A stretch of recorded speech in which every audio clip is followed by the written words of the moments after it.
1 y versículo número 1. Dice: en el principio era el verbo, y el verbo era con Dios, y el verbo era Dios. Vamos a leerlo otra vez juntos. En el principio era el verbo, y el verbo era con Dios, y el verbo era Dios. Y pasamos al versículo número 14, amén.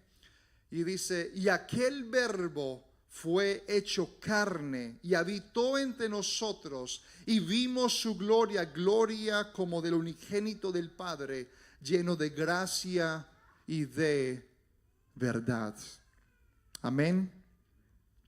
¿Por qué no levantas tus manos ahí una vez más? Dile: Señor Jesús, necesito que me hables.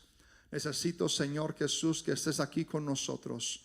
Venimos, Señor, porque deseamos un toque de tu presencia. Venimos acá, mi Dios, no para un servicio más solamente, Señor, para poder decir que vinimos un jueves. No, venimos porque estamos necesitados de ti, Señor.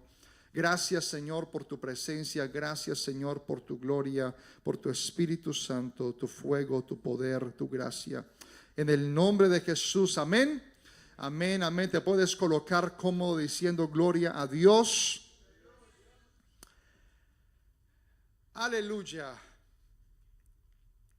La semana pasada entonces hablamos sobre la perspectiva de que hay un solo Dios, y desde Génesis, Éxodo refleja que es un solo Dios, y hablamos sobre que en el principio creó Dios los cielos y la tierra. Hablamos de esa palabra Elohim, y lo que esa palabra tiene esa manera trascendiente de Dios. La palabra Elohim habla sobre que hay un Dios que es grande, que es poderoso, que hay un Dios que trasciende, hay un Dios que está, que lo ves extremadamente grande. Es esa trascendencia de Dios. Y después ves en Levíticos, Números y Deuteronomios de cómo nosotros podemos vivir una vida que pueda retener a Dios dentro de nosotros. Es decir, que Dios se complazca de también estar con nosotros. Entonces Génesis y Éxodo hablan sobre lo grande que es Dios, pero después Levíticos, Números y Deuteronomios habla sobre cómo nosotros de cumplir todos los mandamientos correspondientes para poder de que este Dios que es trascendiente, este Dios que es grande, que creó los cielos, los mares, que creó la luna y las estrellas, ¿cómo hacemos para que ese Dios entonces habite con nosotros? Y esto es importante porque después del Edén tuvieron que haber unas cuantas restricciones. Porque después del Edén, cuando el hombre falla y cuando el hombre desobedece a este mandato de Dios de que no coma de ese fruto prohibido, tiene que haber entonces unas restricciones, y por eso se crean las 613 leyes que hay en el Antiguo Testamento. Entonces, para poder comprender este Dios del Antiguo Testamento, y lo comprendes como este Dios trascendente, y hablamos la semana pasada que ahora que lo traemos al Nuevo Testamento, religiones lo hacen ver como un Dios distinto. Pero para poder hacer eso toca entonces asaltar, o toca ir en contra del entendimiento que hay en la Biblia, porque la Biblia no tiene sentido si lo miramos bajo los ojos de que hay diversos dioses.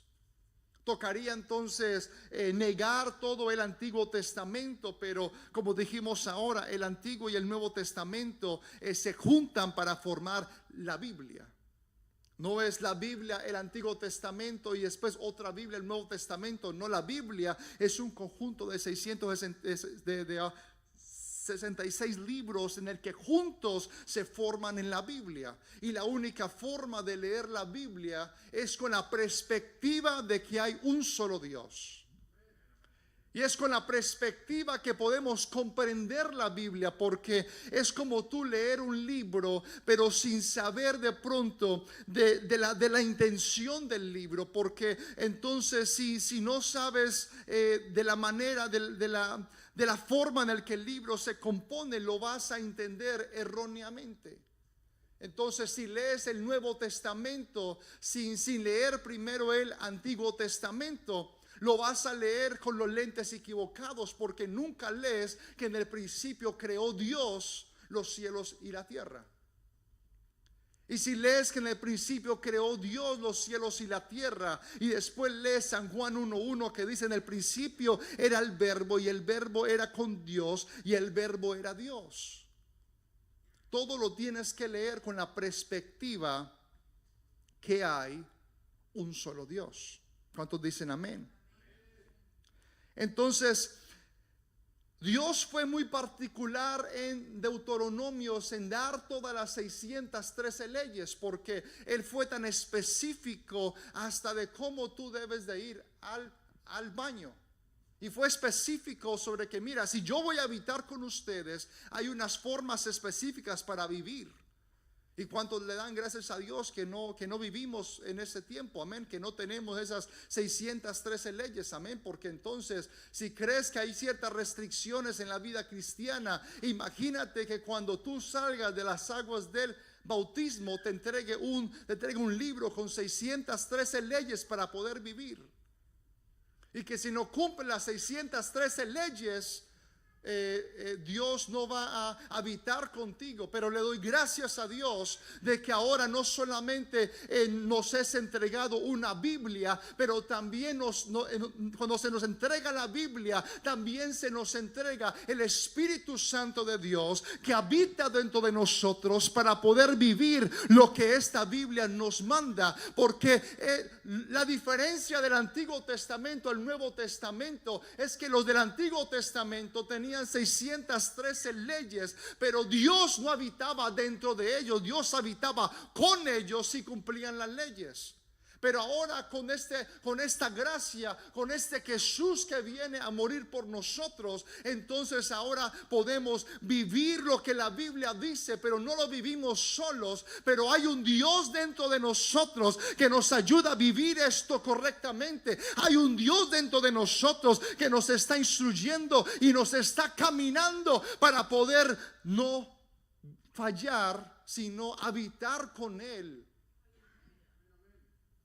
Esa es la gran diferencia. Entonces, y vamos a empezar en esto porque la Biblia dice en Deuteronomios que si adoras otro Dios, además de este Dios poderoso, entonces que las mismas plagas vengan donde ti, es decir, que vengan junto a ti maldiciones, que vengan contra ti cosas malas. Entonces, ¿por qué la misma Biblia le va a decir a otro personaje que debes de adorar a un Jesús y que también debes de adorar a Dios y debes de adorar a otras cosas? No, es un solo Dios al que nosotros adoramos. Entonces, cuando lo miramos desde la perspectiva del Antiguo Testamento, y quiero que notes esto, en ningún lugar de la Biblia menciona Dios el Hijo. Siempre se le dice Hijo de Dios.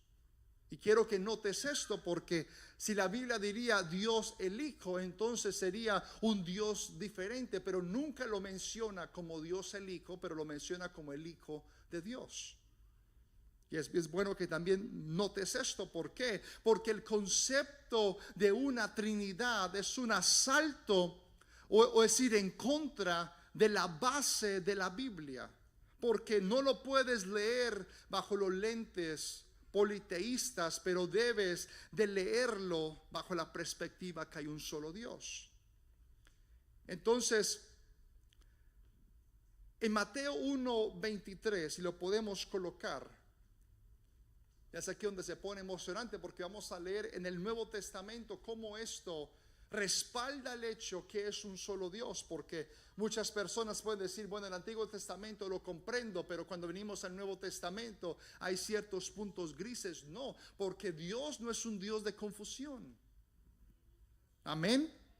Entonces Mateo 1:23 dice: he aquí, una virgen concebirá y dará a luz un hijo y llamará su nombre Emmanuel, que traducido es Dios con nosotros.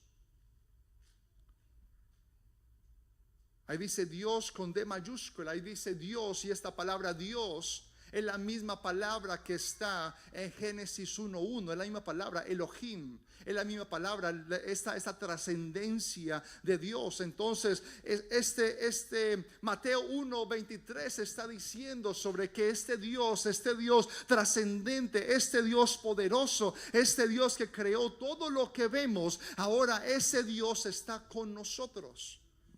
Porque lo que estaba pasando es que estaba pasando el mundo sobre un momento de oscuridad, en donde no había palabra de Dios, en donde no habían profetas, no había nadie que estaba proclamando el nombre de Dios. Era un momento de oscuridad absoluta. Entonces el hecho que ahora llegó este hombre, llegó este Emmanuel, Dios con nosotros, es un cumplimiento a lo que se estaba diciendo desde el Antiguo Testamento, que es que va a venir Él y nos va a salvar, que en ninguno hay otra salvación sino en Dios.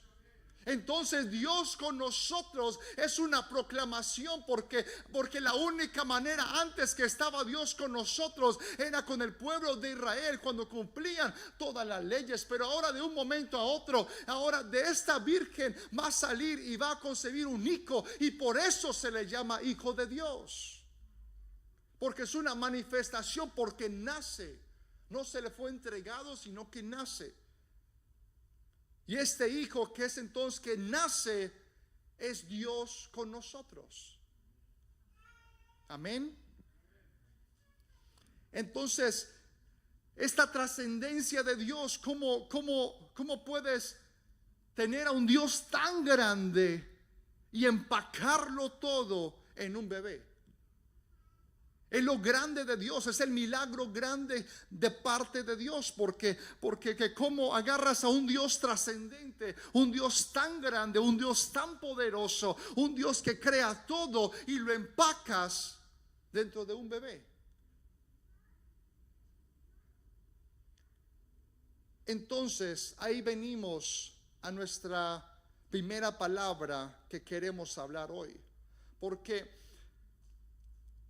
Él en todo momento, si miramos San Juan 8, capítulo 58 y versículo 58 y versículo 59, San Juan 8, capítulo 8, versículo 58 y 59, dice: Jesús le dijo: de cierto os digo, antes que Abraham fuese, yo soy.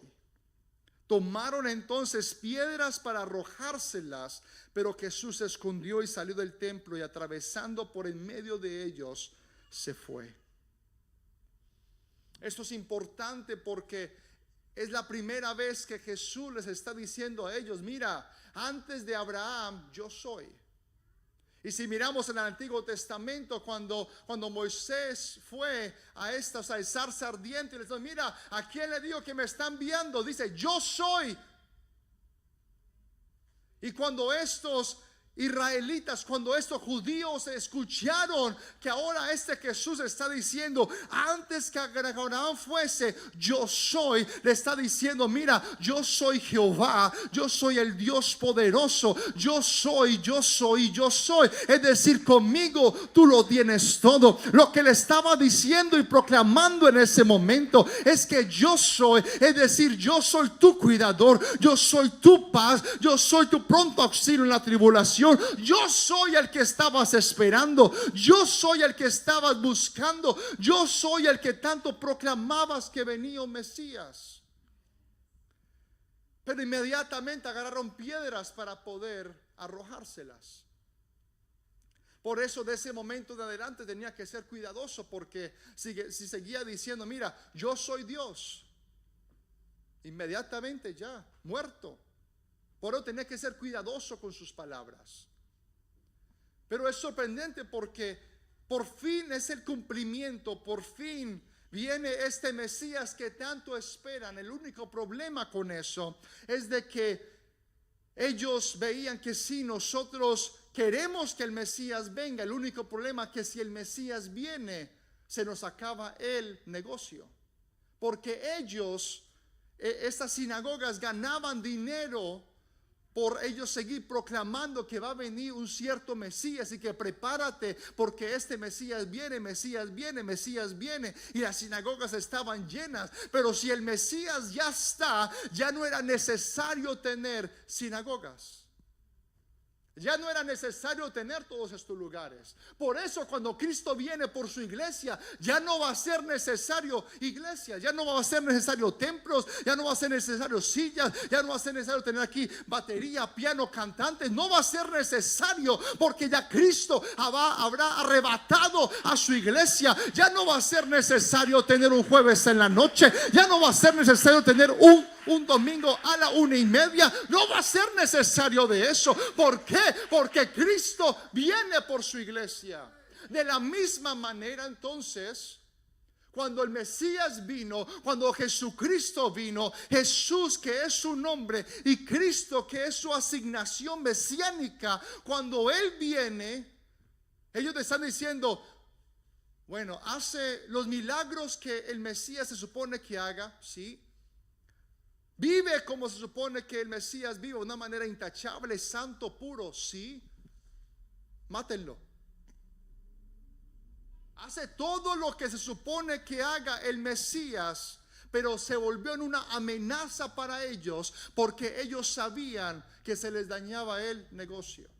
Sabía que se les dañaba la fiestica, porque ni ellos podían vivir una vida adecuada. Los fariseos, saduceos y escribas eran hipócritas porque intentaban colocar no solamente las 613 leyes sobre las personas, pero también se inventaban otras leyes adicionales, y así era como tenían poder sobre la gente. Pero si el Mesías llega y le está diciendo: mira, no, realmente no tienes que hacer esto, realmente esto no es necesario, no, mira, levántate, eres sano, mira, haces todos estos milagros. Ahora la persona que tenía lepra podía entrar entonces dentro del templo, porque la Biblia dice que cuando Él sacó a todos esos entonces mercaderes y los sacó, dice la Biblia que entraron entonces al templo todos los ciegos, todos los mancos, entraron todas las personas enfermas, y según es la tradición, ninguna persona enferma podía entrar dentro de un templo, ninguna persona impura. Amén. De tal manera que interrumpe todo el sistema, y para ellos, en vez de recibirlo como esta esperanza gloriosa por lo que tanto hemos esperado, por el Salvador, el hecho que haya nacido en una simple pesebrera, en un lugar, en un simple pesebre, en un lugar sucio, que no nació como un rey, que no se veía como el rey que iba a entonces liberar al pueblo de Israel sobre Roma, como no lo veían como ese gran soldado y esta gran persona poderosa físicamente, dijeron: mira, este no es el Mesías que estábamos esperando. Aunque hace todas las cosas que debe hacer un Mesías, no podemos respaldarlo a él, o sea que matémoslo.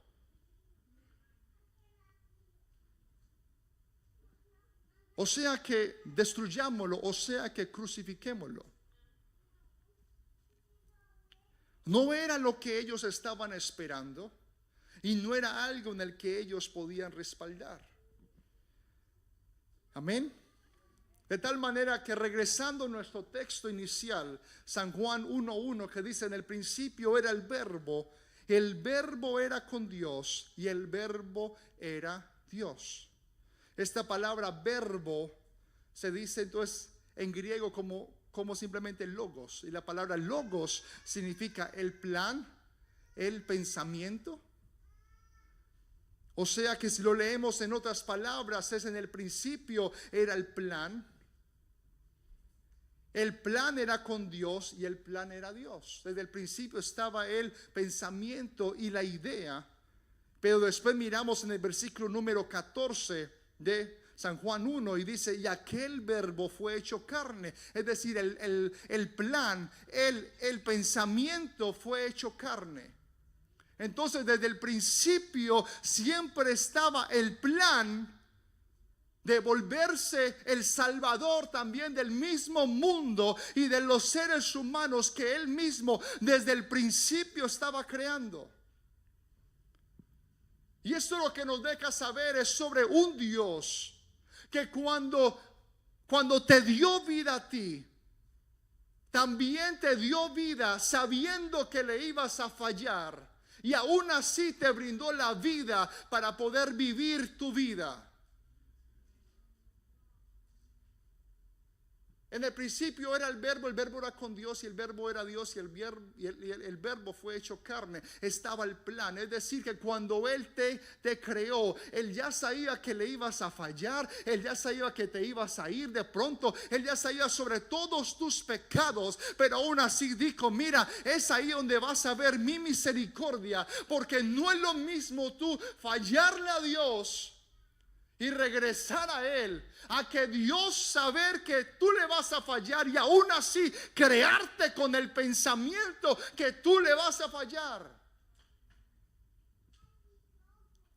Porque como humano, si tú sabes que tu hermano, que tu hermana, el que sea, te va a fallar por adelantado, de pronto no estarías tan dispuesto a hacerle favores. De pronto no estarías tan dispuesto a estar con esa persona.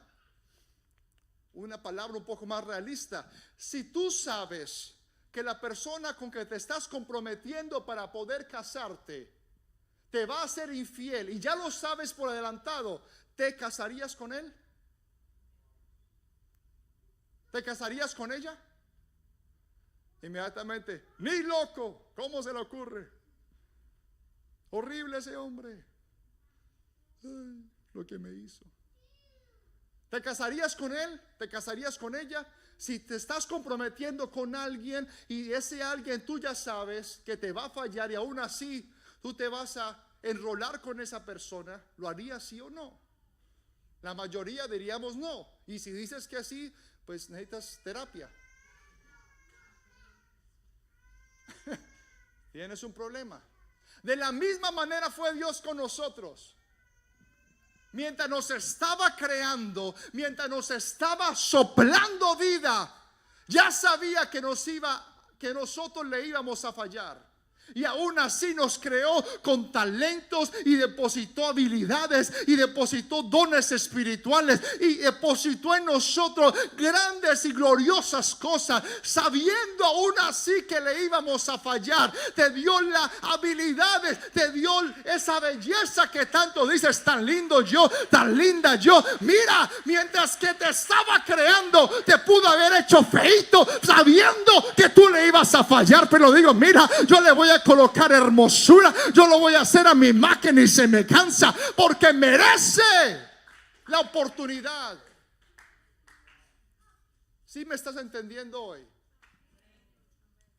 De tal manera que desde el principio Dios sabía que le íbamos a fallar, y aún así sopló aliento de vida. ¡Qué Dios! ¡Qué Dios tan hermoso! Mientras que nos estaba creando, estaba también creando la propia cruz que iba a estar crucificado. Mientras que nos estaba creando a nosotros, sabía que en creándonos también estaba creando la cruz, que la misma persona que estaba creando iba también a estar poniéndolo sobre esa cruz. También la misma persona que estaba creando le iba a dar latigazos. La misma persona que le estaba creando sabía que le iba a colocar clavos sobre sus manos. Eso es un Dios tan hermoso que no lo podemos comprender. Por eso de tal manera amó Dios al mundo, porque no tiene lógica un amor tan grande. Cuando dicen amén. Entonces el plan se volvió carne, el pensamiento se volvió carne. Y esto es hermoso porque no comprendemos esto, y por eso la Biblia dice en primera de Timoteo 3:16, e indiscutiblemente grande es el misterio de la piedad. Dios fue manifestado en carne. Di conmigo, Dios fue manifestado en carne, justificado en el Espíritu, visto de los ángeles, predicado a los gentiles, creído en el mundo y recibido arriba en gloria. Es un misterio, pero lo hermoso es que este misterio se ha sido revelado a nosotros que estamos aquí hoy. Este gran misterio. Y Jesús desde el principio está siendo muy claro sobre que Él es este Mesías. Incluso el mismo nombre Jesús, el nombre Jesús simplemente significa Jehová nuestro Salvador. El nombre de Jesús es Jehová nuestro Salvador. Cristo es esa misión mesiánica. Por eso nadie se puede llamar Jesucristo. Hay muchos Jesús, yo conozco como a 20. Hay muchos Jesús por ahí, amén. Pero no hay ninguno que pueda decir yo soy Jesucristo. Porque dice Jehová, porque Jesús proclama que Jehová es nuestro Salvador y Cristo proclama que Él es el Mesías, o sea, Él es el esperado, Él es el que ha sido predicado todo el tiempo, anunciado todo el tiempo. Cristo es su naturaleza o su rol mesiánico. Y por eso Jesús se vuelve frustrado también hasta con sus discípulos. Si miramos en San Juan 14, 8 al 10, miramos cómo Felipe se vuelve y se frustra con Jesús diciéndole, Felipe le dijo, Señor, San Juan 14, 8, Felipe le dijo, Señor, muéstranos al Padre y nos basta. Jesús le dijo, tanto tiempo hace que estoy con vosotros y no me has conocido, Felipe. El que me ha visto a mí, ha visto al Padre. ¿Cómo pues decís tú, muéstranos al Padre? ¿No crees que yo soy en el Padre y el Padre en mí? Las palabras que yo os hablo, no las hablo por mi propia cuenta, sino que el Padre que mora en mí, Él hace las obras. Jesús se agita y dice, mira, muéstranos al Padre, muéstranos al Padre. Se vuelve frustrado, dice, mira, ya habla sobre el Padre, habla sobre el Padre. ¿Y quién es el Padre? Él dijo, mira, tanto tiempo que estoy con vosotros y todavía está diciendo, muéstranos al Padre. El que me ha visto a mí, ha visto al Padre. Por eso Él es la imagen invisible de Dios. Por eso Él es la imagen que se pudo ver sobre este Dios invisible, sobre esta manera trascendiente de Dios, amén. Y queremos hablar sobre esta palabra que se llama kurios, y lo puedes colocar arriba, porque en Mateo 14, 27 dice, pero enseguida Jesús les habló diciendo, tened ánimo, yo soy, no temáis. Entonces le respondió Pedro y dijo, Señor, si eres tú, manda que yo vaya a ti sobre las aguas. Y esta palabra que dice aquí, Señor, traducido en griego, es entonces kurios. Y esta palabra kurios se puede significar como Señor, Maestro o Jehová.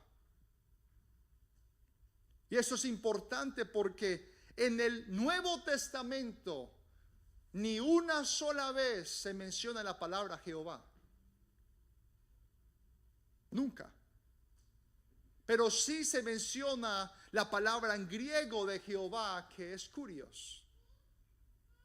Entonces cuando ves la palabra Señor, dependiendo del contexto en el que estés, puede significar Señor, puede significar maestro o puede significar Jehová.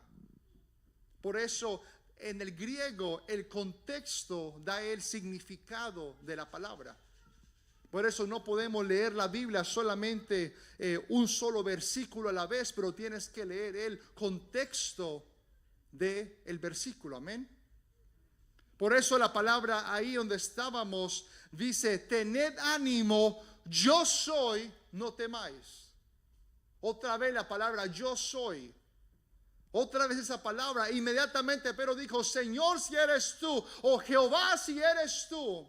Y lo más sorprendente es que muchas personas miran a Pedro con la valentía de que mira, si eres tú, que yo vaya y camine por las aguas. Pero hay que mirarlo con el contexto adecuado, porque él está diciendo, Jehová, si eres tú, mira, te voy a decir algo súper loco, te voy a decir algo que no tiene lógica. Si eres tú, verdad, Jehová, hazme caminar por las aguas.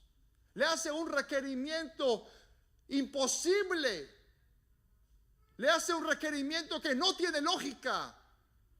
Como para probar, mira, si realmente eres Jehová que creó los cielos y la tierra, si realmente eres Jehová que creó todos los mares, si realmente eres el yo soy, que yo entonces te voy a pedir algo loco que nadie más puede hacer sino solamente el yo soy. Te voy a pedir algo extremadamente fuera de lugar que solamente el alfa, el omega, el principio y el fin lo puede hacer, y es que yo camine sobre las aguas.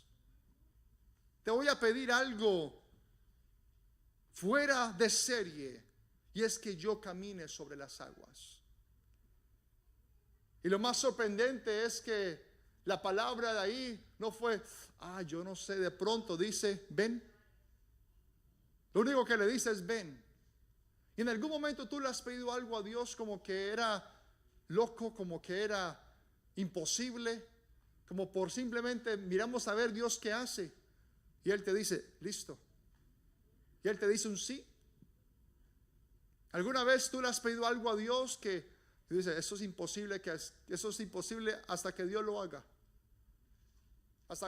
Es imposible que Dios mismo haga esto, porque realmente eso se ve imposible que Dios lo haga. Y Dios inmediatamente te demuestra a ti que para Él no hay nada imposible. Y te dice, listo.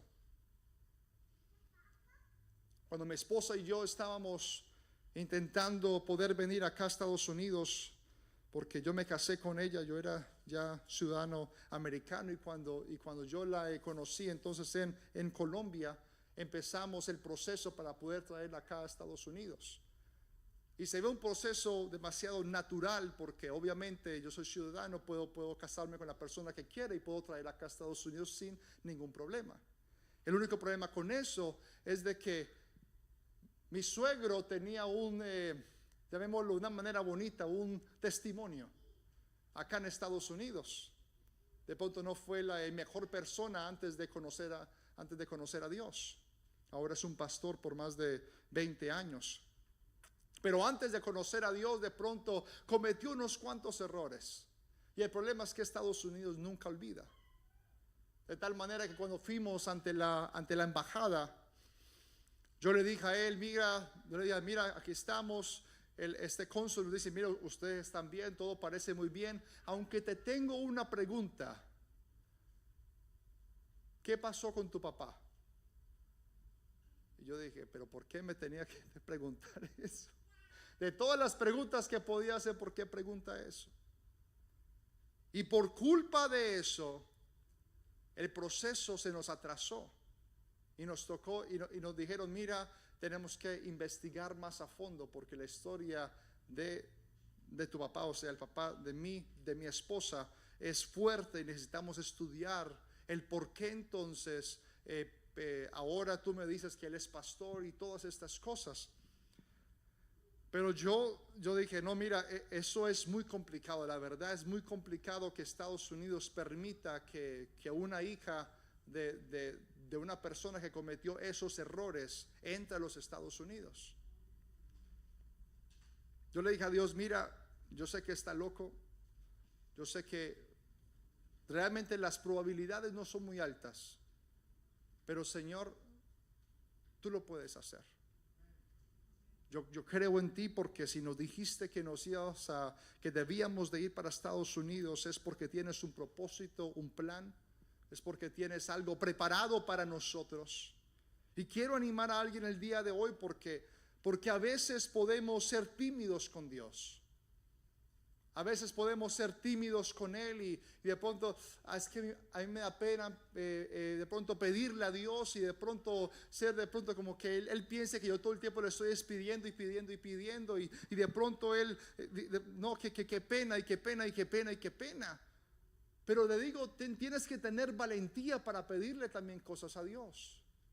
También tienes que ser abierto para poder pedirle. Él dice, mira, dime. Pídeme y se os dará. Él también nos manda a ser valientes con lo que le pedimos. Obviamente el fin de ese testimonio es que un mes después aprobaron su solicitud y ahora gracias a Dios estamos acá. Pero es porque tiene que haber alguien valiente para poder también decirle a Dios, mira Dios, tú me has dado una palabra y yo sé que tú la vas a cumplir. Hay que tener esa valentía en todo momento.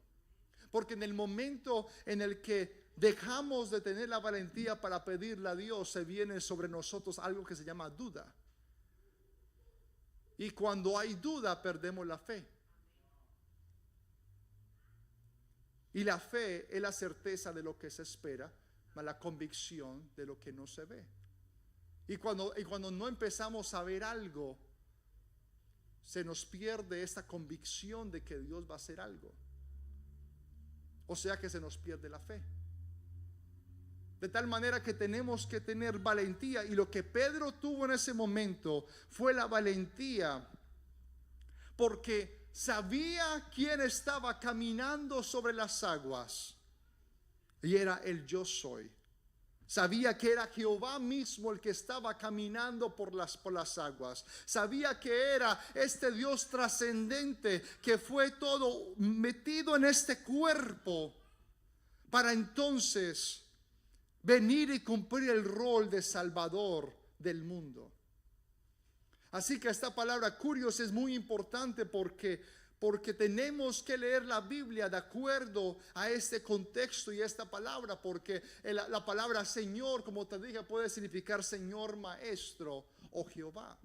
De tal manera que cuando lees la Biblia debes de tener esto en cuenta para poder de que no caigas en la trampa de que de un momento a otro este Señor es el Hijo y de que el Padre entonces es el Padre y que hay otros dioses. No, cuando dice Señor, dependiendo del contexto también está diciendo Jehová, como lo fue en la historia con Pedro, amén. Y también vemos después, porque dice en este Mateo 14:30, pues al ver fuerte viento tuvo miedo y comenzó a hundirse, dio voces diciendo, Señor, sálvame. O sea, Jehová, sálvame. Se lo estaba diciendo a Jesús, y Jesús significa Jehová Salvador. Le estaba diciendo a Jehová Salvador, Jehová, sálvame. Le estaba dando su título adecuado como Salvador, Jehová, sálvame. Se lo estaba diciendo a Jehová, que significa Jehová Salvador. Jesús, Jehová Salvador. Y estiró la mano y lo rescató. Y por eso vemos como 2 capítulos después, cuando le dicen, mira, unas personas dicen que tú eres esto, otras personas dicen que y entonces Jesús le dice a Pedro, pero tú, ¿qué dices que yo soy? Dice, tú eres el Cristo, el Hijo del Dios viviente. Él tiene esa proclamación viva sobre quién es Jesús por ese encuentro que tuvo cuando se estaba hundiendo en el mar. Y por eso no podemos tener miedo a las tormentas de nuestra vida. No podemos tener miedo a las tormentas que vienen sobre nuestra vida, porque en medio de las tormentas obtenemos una revelación más profunda de quién es Dios. Pedro, cuando estuvo en esa tormenta, cuando se estaba hundiendo, cuando le pidió a Jesús que vaya y camine por el mar, comprendió y supo que el que caminaba por el mar no era cualquier cualquier de pronto profeta por ahí, porque de pronto tú dices que eres un profeta, que tú eres esto, que tú eres aquello. No, yo comprendí en la tormenta de mi vida, a punto de morirme, comprendí que tú eres el Señor poderoso, que tú eres Jehová, que tú eres Jesús, Jehová Salvador, y comprendí que tú me vas a salvar y que tú vas a estar conmigo todos los días de mi vida. Hay personas que desean ser cristianos, pero no pasar por las tormentas. Y el problema con eso es de que nunca logras comprender dimensiones nuevas en Dios. Ese es el problema. Con la historia anterior con mi esposa, yo comprendí que solamente dependo de Dios. Viniendo a este país, venimos con 2 maletas y nada más. Y comprendimos que Jehová estaba con nosotros. Comprendimos una nueva dimensión en Dios de que Jehová es nuestro proveedor. Y a medida que fuimos caminando, era solamente caminar, pero no significaba que las tormentas también se bajaran. No, podemos caminar aún en medio de nuestras tormentas, pero aún así en medio de cada paso que demos adelante, comprendemos una nueva dimensión en Dios que antes no sabíamos. Con cada paso que caminamos por medio de las aguas, en medio de la tormenta, en medio de los vientos fuertes, en medio de que el agua venga sobre nuestros ojos, en medio de que no podamos ver claramente hacia dónde vamos, en medio del momento que nos estamos hundiendo, comprendemos una y otra vez una dimensión nueva en Dios. Por eso no tenemos miedo a las tormentas, solamente que estamos comprendiendo que Dios nos está llevando a un nuevo nivel. Porque el que proclamó que tú eres Cristo, el Hijo del Dios viviente, fue Pedro. No fueron los otros discípulos que se quedaron en la barca. De tal manera que las tormentas también son importantes para comprender que Dios está ahí en los momentos en que estás llorando. Dios está ahí en el momento de tu depresión, en el momento donde nadie más comprende tu dolor. Comprendes que Dios no le tiene miedo al dolor, sino que Dios te abraza en esos momentos difíciles. Pero ¿cómo lo vas a saber si nunca pasaste por nada? Y quiero ministrar a una persona el día de hoy porque entiendo que nos es difícil de pronto pensar de que vamos a pasar por unas cuantas cosas, pero no, mira, en el mundo tendréis aflicción, pero también la palabra de Dios dice: tranquilos, confiados, no se preocupe, yo he vencido al mundo. De tal manera que lo que Dios está diciendo por su palabra es que lo que tú estás pasando, yo también ya lo pasé y yo vencí. De que lo que tú tanto lloras y clamas y estás pidiendo y te sientes sin aire y te sientes solo, te sientes con depresión, yo también lo pasé. ¿Tú no crees que Jesús se sentía tan muy solo ahí en esa cruz, completamente desnudo, desamparado completamente? Claro que sí. La palabra de Dios dice que Él se volvió pecado por nosotros. Él se volvió una maldición por nosotros. Él no había pecado, pero puso el pecado sobre Él. La palabra del Señor nos dice que Él pasó a unas profundidades para poder sacarnos a nosotros. Él llevó en Él todas tus dolencias. Él llevó en Él cada cosa que tú estás lidiando el día de hoy. Porque entonces no sería un Dios que nos podemos relacionar. Porque el Dios del Antiguo Testamento era un Dios abstracto.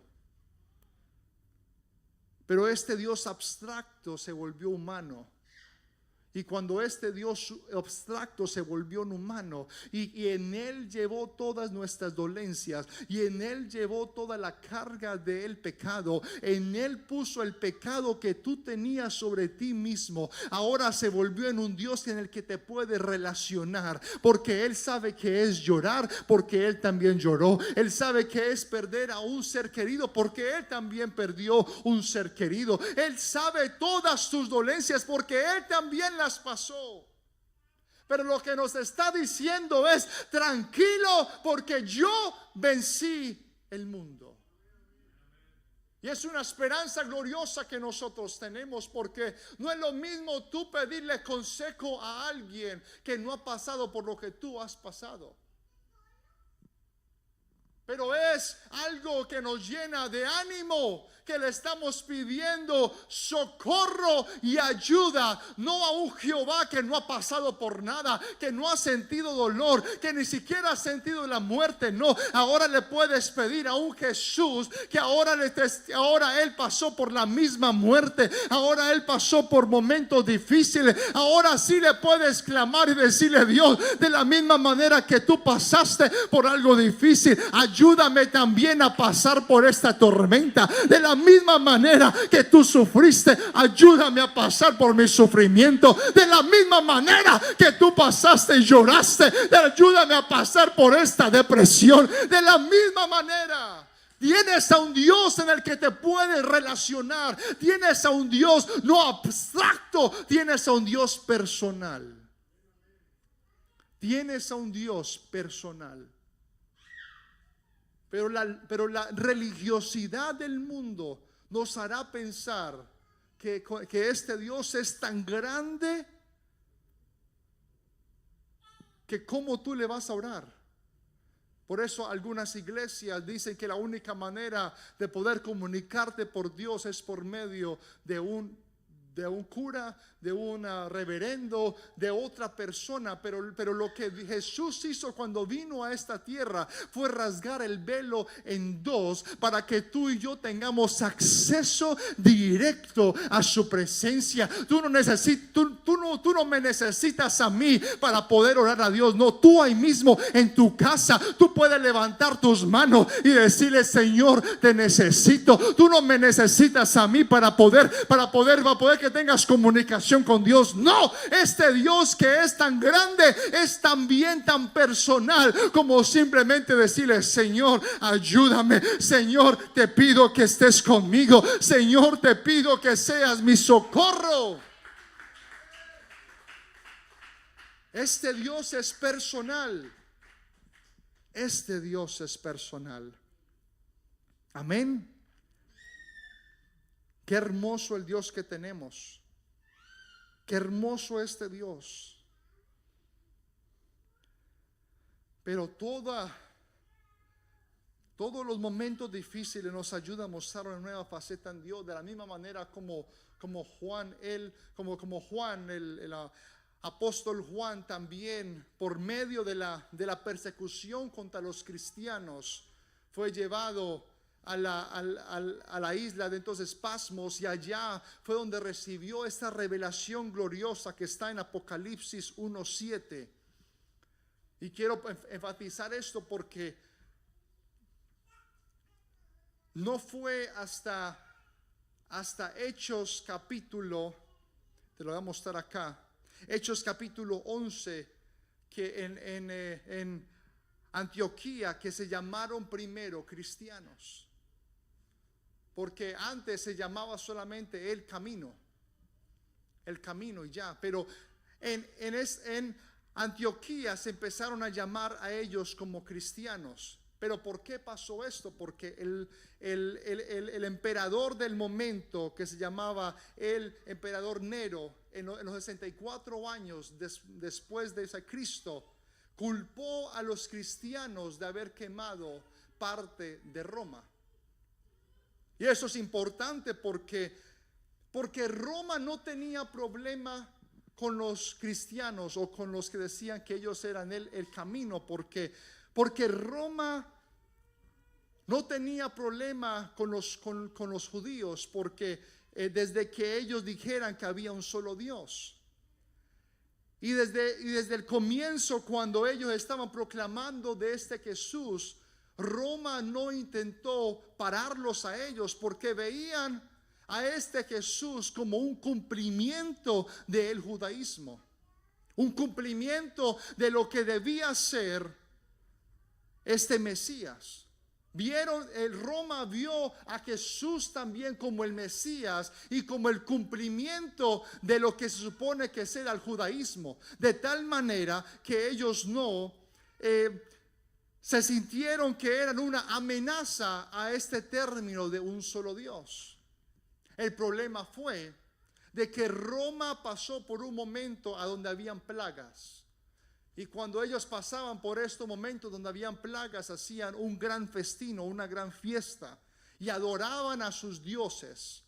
El problema fue que los cristianos no quisieron adorar a esos dioses y dijeron, no solamente adoramos a Jesús. Y cuando ellos hicieron eso, el emperador se enojó contra ellos, quemó la mitad de Roma para poder culpar a los cristianos que eran ellos los que quemaron a Roma.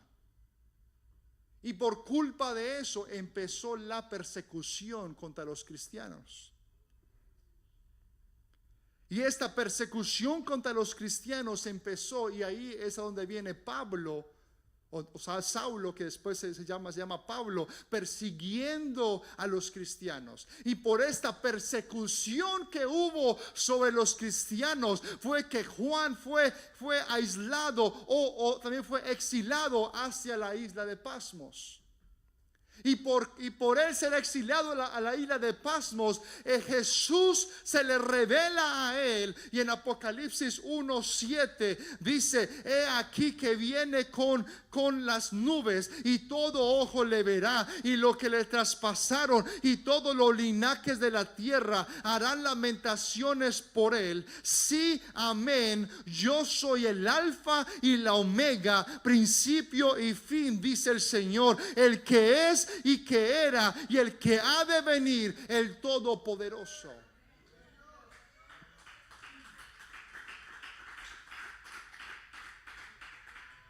Pero tenemos que entender esto, porque pone el versículo 7, porque te estamos demostrando por el Nuevo Testamento de que hay un solo Dios, ¿verdad?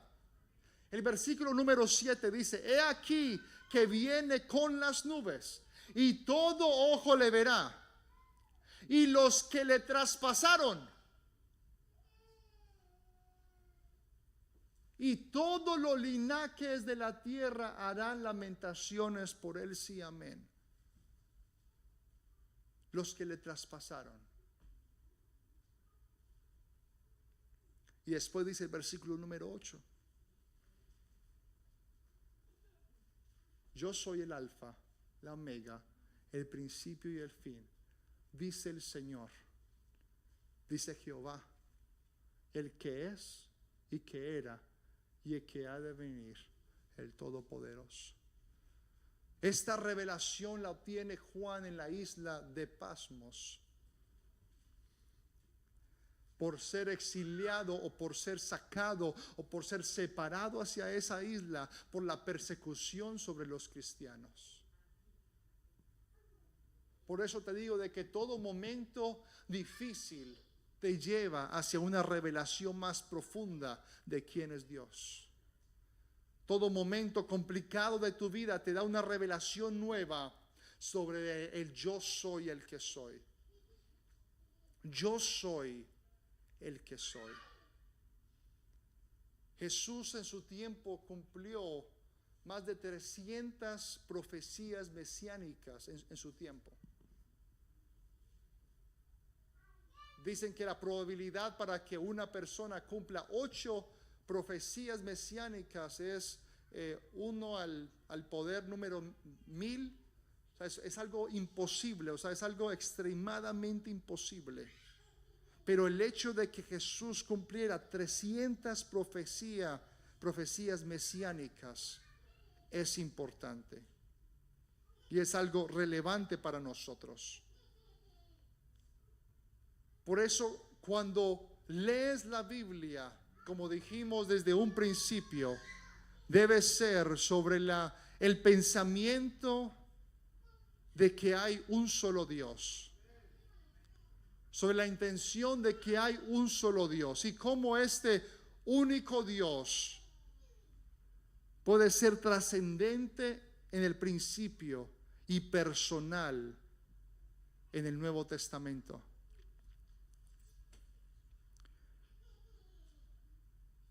Y por último quiero que vamos a 2 de Corintios capítulo 5 y verso número 12.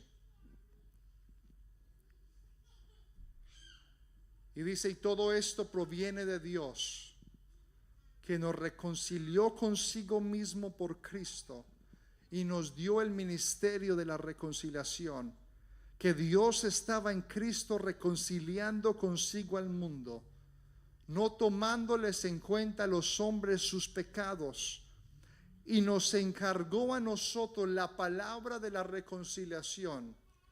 Así que somos embajadores en nombre de Cristo, como si Dios rogase por medio de nosotros. Os rogamos en nombre de Cristo, reconciliados con Dios, al que no conoció pecado, por nosotros lo hizo pecado, para que nosotros fuésemos hechos justicia de Dios en él. Al que no conoció pecado. Y es de esa manera que podemos reconocer a este Dios. Que el hecho que se haya vuelto hombre no lo volvió en impuro. El hecho que se haya vuelto hombre no lo volvió menos santo. Pero de que pudo mantener su santidad, porque siempre en él estaba el plan y el propósito que estaba desde el principio. Desde el principio estaba el saber de que iba a morir por nosotros y de tal manera mantener su santidad, porque la Biblia dice que él fue tentado en todo, mas no se halló pecado en él. De tal manera que él tuvo tentaciones también. Él fue tentado en todas las cosas, pero no se halló ni un solo pecado en él.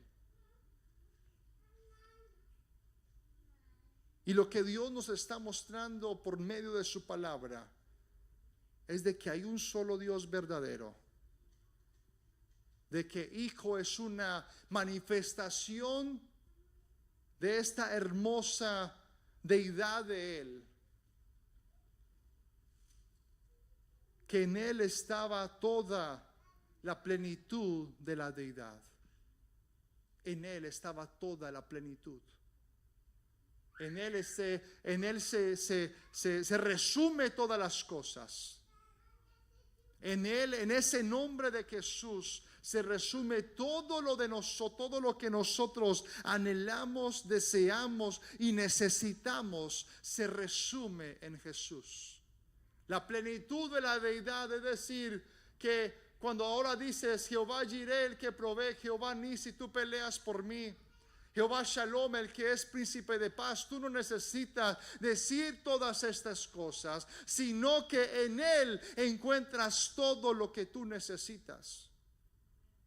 Incluso los judíos ni siquiera proclaman el nombre de Dios, simplemente dicen, simplemente es una H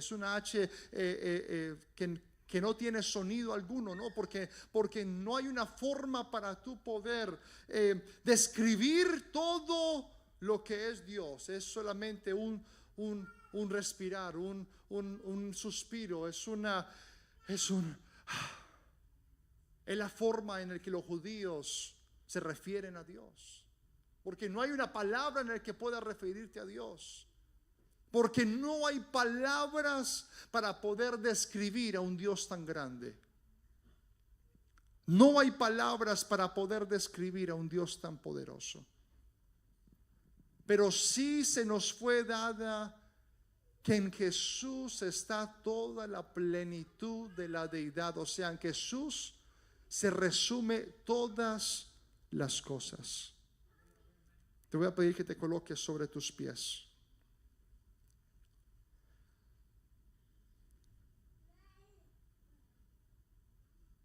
En Jesús. Todo lo que necesitas lo encuentras en Jesús. Y esto es importante saberlo porque en nuestra vida humana a veces buscamos diferentes cosas para poder llenarnos, pero en Jesús, solamente en Él tienes todo lo que tú necesitas, todo lo que tú necesitas. Y lo hermoso es de que no necesitas a una persona que de pronto intervenga por ti, o a una persona para que hable por medio de ti. No, tú lo puedes alcanzar tú mismo. Tú puedes hablarle con Él tú mismo de una manera personal. También le puedes hablar con tus propias palabras. Le puedes hablar con tus propias palabras. Porque Jesús es ese Dios abstracto que se volvió hombre. Él es la imagen visible de ese Dios invisible. Qué hermoso tener este Dios. Qué hermoso tener este Dios. Te voy a pedir por un momento que tú levantes tus manos a Él.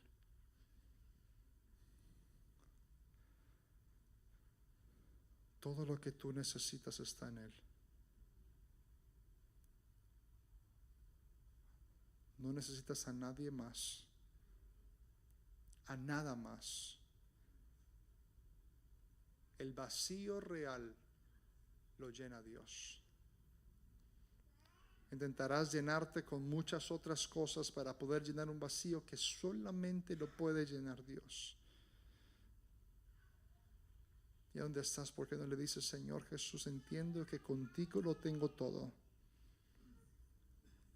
Gracias, Señor, porque no eres un Dios abstracto que yo no me puedo ni relacionar a un Dios tan grande y a un Dios que cómo yo me puedo relacionar con un Dios así. No, gracias porque puedo relacionarme también con tu sufrimiento. Puedo relacionarme con tu llanto porque Jesús lloró.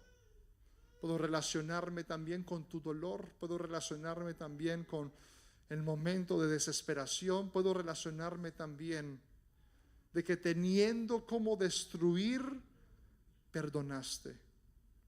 Cuando le dijiste: no le cuentes este pecado, es decir, que mira, yo sé que yo los puedo destruir por lo que me están haciendo, me están matando, me están desgarrando, me están partiendo, pero nos enseñaste a perdonar también, Señor. Ayúdanos a amar como tú nos amaste. Ayúdanos a perdonar como tú nos has perdonado. Ayúdanos, Señor Jesús, a amar como tú amas. En el nombre de Jesús te lo pedimos. En el nombre de Jesús. ¿Por qué no le das un aplauso al Señor? Vamos a darle un aplauso al Señor ahí donde estás. Qué hermoso es este Dios, qué hermoso es este Dios, amén. Qué hermoso es este Dios.